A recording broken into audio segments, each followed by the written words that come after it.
Big boss Malayalam season 6-ൽ wild card എൻട്രിയായി എത്തിയ 6 പേരിൽ ഏറ്റവും കൂടുതൽ ചർച്ച ചെയ്യപ്പെട്ട പേരാണ് DJ സിബിന്റേത്.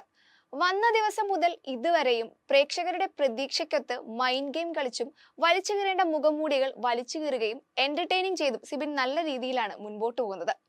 നിലവിൽ ബിഗ് ബോസ് ഹൗസിലെ ഓൾറൗണ്ടർ, മികച്ച ഗെയിമർ, ഈ രീതിയിലേക്ക് വരെ കാര്യങ്ങൾ എത്തിക്കഴിഞ്ഞു.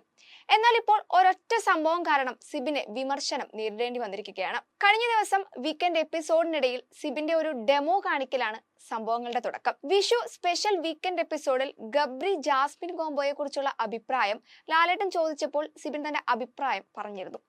ജാസ്മിന്റെ കയ്യിൽ ഉമ്മ വെക്കുന്നതായി കാണിച്ച് പ്രേക്ഷകരെ ഗബ്രി തെറ്റിദ്ധരിപ്പിക്കാറുണ്ടെന്നാണ് സിബിൻ പറഞ്ഞത്. മാത്രമല്ല, ഗബ്രി എങ്ങനെയാണ് ജാസ്മിന്റെ കയ്യിൽ ഉമ്മ വെക്കുന്നതെന്ന് തൊട്ടടുത്തിരുന്ന ശ്രീധുവിന്റെ കൈ പിടിച്ച് ഡെമോ കാണിക്കുകയും ചെയ്തിരുന്നു. തൊട്ടു പിന്നാലെ ലാലേട്ടൻ വരെ ആ ഡെമോൺസ്ട്രേഷനെ കിട്ടിയ അവസരം മുതലെടുത്തു എന്ന് പറഞ്ഞ് തമാശ രീതിയിൽ പറഞ്ഞു. സിബിന്റെ പെട്ടെന്നുള്ള ആക്ടിന് പിന്നാലെ ശ്രീധു ഞെട്ടിയതായി എപ്പിസോഡിൽ നിന്ന് വളരെ വ്യക്തമാണ്. ചിരിച്ചുകൊണ്ട് ഇതിലെ അതൃപ്തി ശ്രീധു പ്രകടിപ്പിച്ചു എന്നല്ലാതെ അക്കാര്യത്തെക്കുറിച്ച് സിബിനോട് ശ്രീധു യാതൊന്നും സംസാരിച്ചിരുന്നില്ല. എന്നാൽ ഇപ്പോൾ അന്നത്തെ സംഭവം തന്നെ ബുദ്ധിമുട്ടിച്ചു എന്ന് സിബിനോട് വ്യക്തമാക്കിയിരിക്കുകയാണ് ശ്രീധു. തനിക്ക് മാനസിക ബുദ്ധിമുട്ടുണ്ടാക്കിയെന്നും മനഃപൂർവ്വമല്ലെന്ന് അറിയാമെങ്കിലും 2 തവണ ഡെമോ കാണിച്ചപ്പോൾ ശരിയായി തോന്നിയില്ലെന്നുമാണ് ശ്രീധു സിബിനോട് പറയുന്നത്. തൊട്ട് പിന്നാലെ തന്നെ ശ്രീധുവിനോട് സിബിൻ ക്ഷമ ചോദിക്കുന്നുണ്ട്. മനഃപൂർവ്വമല്ല, തൊട്ടടുത്തിരുന്നത് കൊണ്ടാണ് അങ്ങനെ ചെയ്തതെന്നും അൺകംഫർട്ടബിൾ തോന്നിയെങ്കിൽ അപ്പോഴേ പറയാമായിരുന്നു, ഇനി ഒരിക്കലും ചെയ്യില്ലെന്നും സിബിൻ പറയുന്നുണ്ട്. ഒപ്പം നിങ്ങളുടെ പ്രശ്നം പുറത്തു പോയാൽ എങ്ങനെയായിരിക്കും എന്നതാണോ എന്നും സിബിൻ ചോദിക്കുന്നുണ്ട്. വീക്കെൻഡ് എപ്പിസോഡിന് പിന്നാലെ സിബിന്റെ ഈ പെരുമാറ്റത്തിനെതിരെ സോഷ്യൽ മീഡിയ ഗ്രൂപ്പുകളിൽ വലിയ രീതിയിലുള്ള വിമർശനം ഉയർന്നിരുന്നു.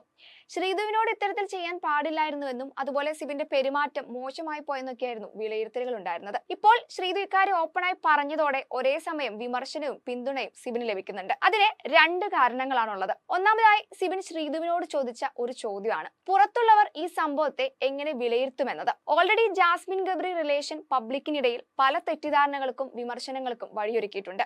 ഇനി ഇതും മറ്റൊരു രീതിയിൽ വളച്ചൊടിച്ചാൽ തന്റെ ഇമേജിനെ ബാധിക്കുമോ എന്ന സംശയം ശ്രീധുവിന് ഉള്ളതുകൊണ്ടാണ് ശ്രീധു സിബിനോട് ഇക്കാര്യം പറഞ്ഞെന്ന സംസാരം സോഷ്യൽ മീഡിയയിലുണ്ട്. രണ്ടാമതായി, അർജുനോടും ശരണ്യയോടും ഇക്കാര്യം പറഞ്ഞതിന് പിന്നാലെയാണ് സിബിനോട് ശ്രീധു തന്റെ അനിഷ്ടം പ്രകടിപ്പിക്കുന്നത്. മറ്റുള്ളവരോട് സംസാരിച്ച് ഇക്കാര്യത്തിൽ ഒരു തീരുമാനമെടുക്കേണ്ട ആവശ്യമില്ലെന്നും ഇഷ്ടപ്പെട്ടില്ലെങ്കിൽ അപ്പോൾ തന്നെ പറയണമെന്ന് പറയുന്നവരും ഒരു ഭാഗത്തുണ്ട്. എന്തായാലും ശ്രീധുവിന്റെ ഇപ്പോഴത്തെ തുറന്നു പറച്ചിൽ നെഗറ്റീവായും പോസിറ്റീവായും ചർച്ച ചെയ്യപ്പെടുന്നുണ്ട്.